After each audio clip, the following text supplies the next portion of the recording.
Hello viewers, viral এক টুকরো গরুর মাংসের অনন্য এক রেসিপি নিয়ে আজকে এসেছি।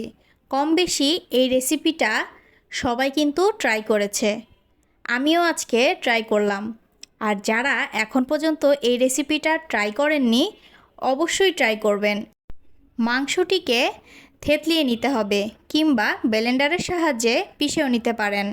পরিমাণ মতো পেঁয়াজ, কাঁচামরিচ, আদা আর রসুন দিয়ে সামান্য তেলে ক্রাশ করে রাখা মাংসটা দিয়ে দিতে হবে, একটু ফ্রাই করে নিতে হবে। তারপর পরিমাণ অনুযায়ী পানি দিয়ে সেদ্ধ বসিয়ে দিতে হবে। মাংসটা সেদ্ধ হয়ে আসলে চুলার আঁচটা লোতে রেখে একটু ফ্রাই করে নিতে হবে।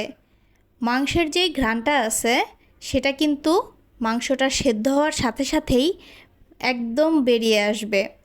ক্রাশ করে রাখা এই মশলাটাকে আমি ব্লেন্ডারের সাহায্যে একদম মিহি করে নেব। আপনারা চাইলে পাটাপোটার সাহায্যেও বেটে নিতে পারেন।